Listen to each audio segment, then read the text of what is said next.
வணக்கம் ஃப்ரெண்ட்ஸ். இன்றைக்கி நம்ம முட்டை குழம்பு தான் செய்ய போகிறோம்.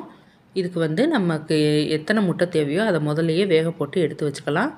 இப்போ கடாயில் எண்ணெய் சேர்த்துட்டு தாளிக்க பட்டை, சோம்பு, கிராம்பு, அது கூடவே 2 அன்னாச்சி பூ சேர்த்துக்கலாம். கொஞ்சமாக கல்பாசி சேர்த்துக்கலாம். கல்பாசி சேர்த்தோம்னா தான் குழம்பு நல்லா வாசனையாக இருக்கும். சோம்பெல்லாம் நல்லா பொரிஞ்ச உடனே நறுக்கி வச்சுருக்கிற சின்ன வெங்காயம் கொஞ்சம் சேர்த்துட்டு அது கூடவே தேவையான அளவு இஞ்சி பூண்டு சேர்த்துக்கலாம். நல்லா கலர் மாதிரி வர்ற வரைக்கும் நல்லா வதக்கி விட்டுக்கலாம். நம்ம போட்டிருக்கிற வெங்காயம் பூண்டெல்லாம் நல்லா கலர் மாதிரி வந்ததுக்கப்புறமா ஒரு 3 தக்காளி சேர்த்துக்கலாம். நம்ம வைக்கிற குழம்போட அளவை பொறுத்து நம்ம தக்காளி சேர்த்துக்கலாம். இன்றைக்கி நான் 6 முட்டை போட்டு தான் இந்த குழம்பு வைக்க போகிறேன். அதனால் 3 தக்காளி சேர்த்துருக்கேன். தக்காளி கூடவே நம்ம வீட்டில் குழம்பு மிளகாத்தூள் அரைச்சி வச்சுருப்போம் இல்லையா, அது நமக்கு எந்த அளவுக்கு தேவையோ அதை சேர்த்துக்கலாம். கூடவே கொஞ்சமாக உப்பு சேர்த்து நல்லா கலந்து விட்டுக்கலாம். தக்காளி மட்டும் தனியாக வதக்கணும்னா ரொம்ப நேரம் ஆகும்.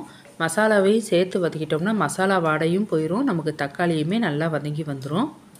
முதல்ல கொஞ்சம் தான் உப்பு சேர்த்துருந்தேன். இப்போ குழம்புக்கு தேவையான அளவு உப்பு சேர்த்துட்டு கொஞ்சமாக ஒரு 2 கைப்பிடி அளவுக்கு தண்ணி சேர்த்துக்கலாம். இப்படியே ஒரு தட்டு போட்டு மூடி அடுப்பை சிம் பண்ணி வச்சிட்டோம்னா தக்காளியும் நல்லா வெந்துடும். கரண்டி வச்சு மசிச்சு விட்டோம்னா ஈஸியாக மசிஞ்சிரும். இந்த மாதிரி எல்லாமே ஒன்று சேர்ந்து வந்ததுக்கப்புறமா 2 தேங்காய்ச்சில் கொஞ்சமாக சோம்பு அரைச்சி சேர்த்துக்கலாம். தக்காளி நல்லா கரைஞ்சதுக்கு அப்புறம் தான் நம்ம தேங்காய் சேர்க்கணும். இல்லைன்னா முழுசாக அங்கங்கே நிற்கும், குழம்பு டேஸ்ட்டு கொடுக்காது. இப்போ மிக்ஸி கழுவின தண்ணி, அது கூடவே நமக்கு குழம்புக்கு தேவையான அளவு தண்ணியும் சேர்த்து நல்லா கலந்து விட்டுட்டு உப்பு காரமெல்லாம் போதுமான்னு பார்த்துக்கிட்டு நம்ம மூடி வச்சுக்கலாம். அடுப்பு மீடியமாக வச்சு நம்ம மூடி போட்டு வச்சிடலாம். அப்போ தான் குழம்பு பச்சை வாடையெல்லாம் போய் நல்லா கொதிச்சு வரும். குழம்பு கொதிக்கிறதுக்குள்ளே நம்ம முட்டை வேக வச்சுருந்தோம் இல்லையா, அதை பச்சை தண்ணியில் போட்டு வச்சுருந்தோம். இப்போ நம்ம ஓடெல்லாம் எடுத்துக்கலாம்.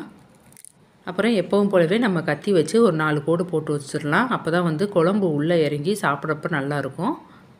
வேக வச்ச முட்டையெல்லாம் இந்த மாதிரி ரெடி பண்ணி வச்சுக்கலாம். அதுக்குள்ளே குழம்புமே நல்லா கொதித்து எண்ணெய் பிரிஞ்சு வந்துருச்சு. இப்போ நம்ம எல்லா முட்டையுமே சேர்த்துக்கலாம். உடச்சி ஊற்றுற முட்டை குழம்பு ஒரு டேஸ்ட்டாக இருக்கும். நம்ம வேக வச்சு போட்டோம்னா அதுவுமே ரொம்ப நல்லாயிருக்கும்.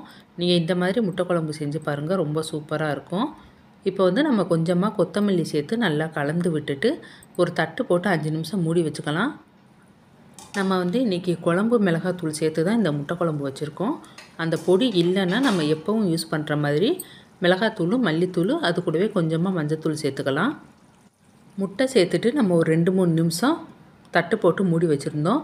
இப்போ குழம்பு கூடவே 1/4 டம்ளர் அளவுக்கு தேங்காய் பால் சேர்த்துக்கலாம். தேங்காய் பால் ஊற்றி செய்கிறப்ப இந்த குழம்பு தனி டேஸ்ட்டாக ரொம்ப சூப்பராக இருக்கும். தேங்காய் பால் சேர்த்ததுக்கப்புறமா ரொம்ப நேரம் கொதிக்க விடாமல் ஒரு 2 நிமிஷத்துலேயே நம்ம அடுப்பை ஆஃப் பண்ணிவிட்டு மேலாக கொஞ்சமாக கருவேப்பிலை சேர்த்துட்டு மூடி வச்சிடலாம். இப்போ நமக்கு தேங்காய் பால் சேர்த்த சூப்பரான முட்டை குழம்பு தயாராகிடுச்சு. நீங்களும் ட்ரை பண்ணி பார்த்துட்டு எப்படி இருந்துச்சுன்னு சொல்லுங்கள். தேங்க்யூ.